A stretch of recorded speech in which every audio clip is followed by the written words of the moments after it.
काले रंग की वजह से कमलिनी को कोई पसंद नहीं करता था।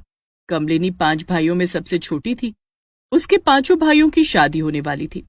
कल मेरे 5 भाइयों की शादी होने वाली है।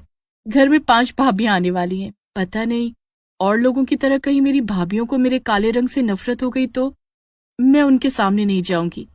कमलिनी अपने भाइयों की शादी की रस्मों में शामिल नहीं होती है। जब कमलिनी के 5 भाई अपनी अपनी पत्नियों को लेकर घर आते हैं तो उषा उनका स्वागत करती है। मेरे घर में मेरी 5 बहुओं का स्वागत है। आज से ये घर तुम लोगों का है। उषा, तेरी 5 बहुएं तो दूध की तरह गोरी और सुंदर हैं। शीला, मैंने अपने 5 बेटों के लिए गोरी बहू ढूंढी है।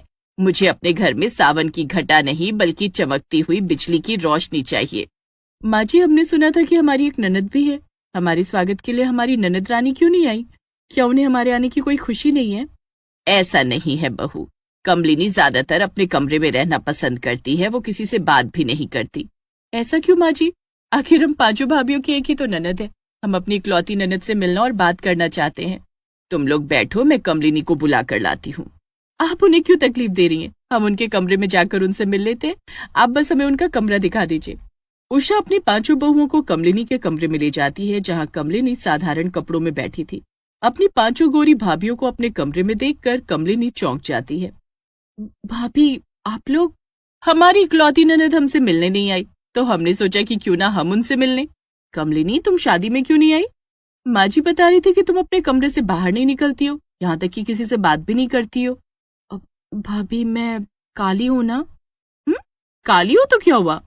मेरे काले रंग की वजह से कोई मुझे पसंद नहीं करता है, इसलिए मैं अपने कमरे में ही रहती हूँ। आज से तुम अपने कमरे में बंद होकर नहीं रहोगी, बाहर निकलोगी। चलो हमारे साथ बैठकर नाश्ता करो। नहीं भाभी, मैं अपने कमरे में ही ठीक हूँ। कमलिनी, भाभी ठीक कह रही हैं, तुम हमारे साथ बाहर चलो। 5 भाभियां कमलिनी को लेकर बाहर आती हैं तो चाची जी कहती हैं, अरे बहुओं, ये तुम लोग किसे ले आई? चाची जी, ये हमारी ननद है। हम सभी साथ बैठकर नाश्ता करेंगे। हम अपनी ननद रानी जी से जी भर कर बातें करेंगे। हम भी तो जाने कि भला हमारी प्यारी ननद रानी को खाने में क्या क्या पसंद है। हम अपनी प्यारी ननद को उनके पसंद की चीजें बनाकर खिलाएंगे। हम सब एक साथ बाहर घूमने जाएंगे, फिल्में देखेंगे। नहीं बहू, कमलिनी को कहीं लेकर जाने की कोई जरूरत नहीं है। क्यों माँ जी? माँ ठीक कह रही है डॉली। कमलिनी को बाहर लेकर जाओगी तो सब लोग जान जाएंगे कि तुम्हारी ननद काली है। फिर इसकी शादी के लिए कोई रिश्ता नहीं आएगा। 5 गोरी भाभियों के साथ काली ननद घूमती हुई अच्छी लगेगी क्या? माँ जी, गोरे और काले रंग से क्या फर्क पड़ता है? कमलिनी नेचर की कितनी अच्छी है, संस्कारी है, विनम्र है। इतने गुण काफी नहीं है क्या? नहीं बहू, लड़की का गोरा होना सारे गुणों से ऊपर होता है। कमलिनी घर के अंदर भाभियों के साथ जितनी बातें करनी है कर ले, लेकिन इनके साथ बाहर जाने की कोई जरूरत नहीं है। कमलिनी आंखों में आंसू लिए अपने कमरे में चली जाती है। 5 भाभियां भी अपने अपने कमरे में चली जाती हैं। थोड़ी देर में बड़ी भाभी अपने सूटकेस से लाल रंग का नया सूट लेकर कमलिनी के कमरे में आती है। कमलिनी, ये देख, ये सूट माँ ने तेरे लिए भेजा है। वाह भाभी, ये सूट तो बहुत ही खूबसूरत है। तेरे ऊपर बहुत अच्छा लगेगा, इसे पहनकर तो दिखा। कमलिनी वो सूट पहन लेती है, तभी वहां उषा आ जाती है। ये तूने क्या पहन लिया है कमलिनी? तेरे काले रंग के ऊपर लाल रंग का सूट ऐसा लग रहा है जैसे कोयले की खान में आग लग गई हो। माँ जी, ये सूट मैंने कमलिनी को दिया है। बहू, कम से कम इसका काला रंग तो देख ले।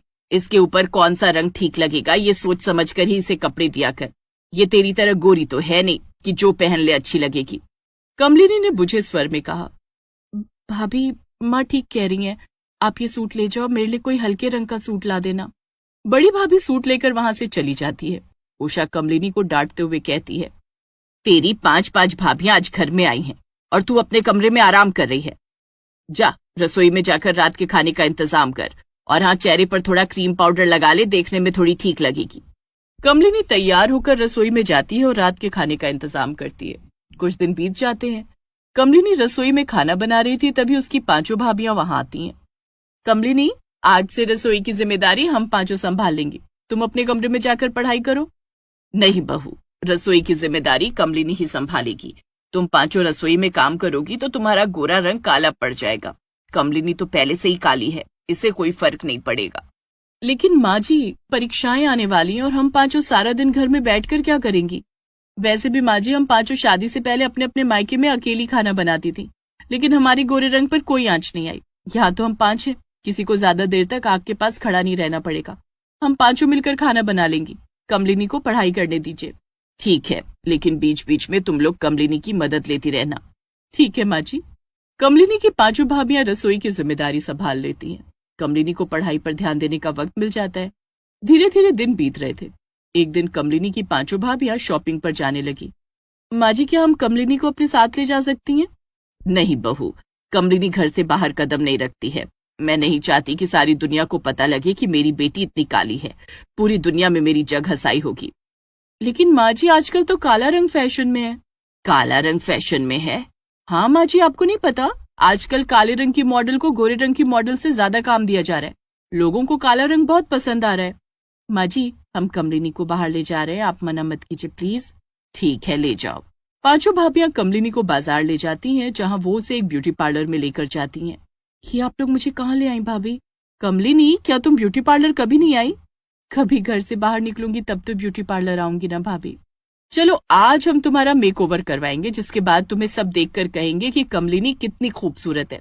नहीं भाभी, माँ को पता चलेगा तो वो मुझे बहुत डांटेंगी। माँ जी कुछ नहीं कहेंगी, तुम हमारे साथ चलो।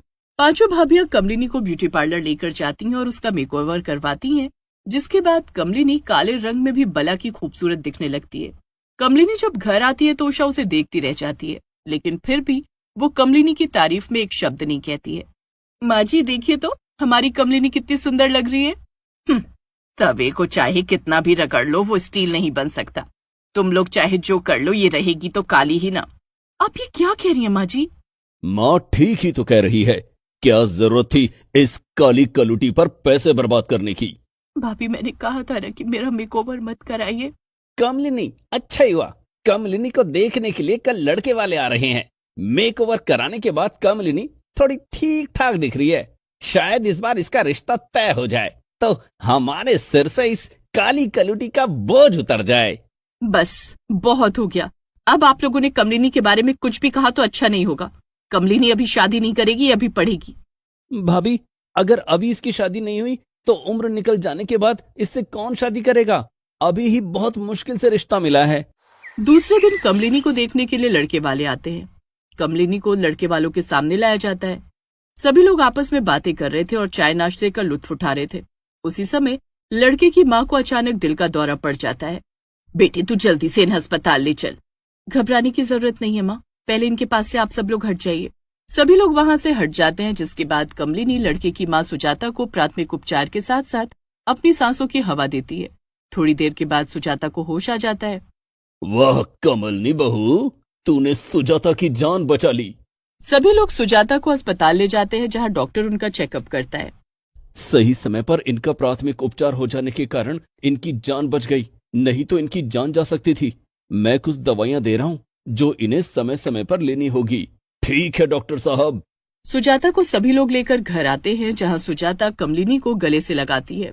कमलिनी ही मेरे घर की बहू बनेगी। इससे खूबसूरत इस जहान में और कोई नहीं हो सकता। ये बात आपने बिल्कुल सच कही आंटी जी, हमारी कमलिनी से खूबसूरत कोई नहीं। लड़के वालों के जाने के बाद उषा और घर के दूसरे लोग कमलिनी से माफी मांगते हैं। कमलिनी बेटी, हमने हमेशा तेरे काले रंग के कारण तुझे भला बुरा कहा, हमें माफ कर दे बेटी। ऐसा मत कहो माँ, मुझे आप लोगों का प्यार मिल गया, मेरे लिए यही बहुत है। कमलिनी की भाभियां उसे गले से लगाती हैं। कुछ दिनों के बाद कमलिनी की शादी सुजाता के बेटे आलोक से हो जाती है।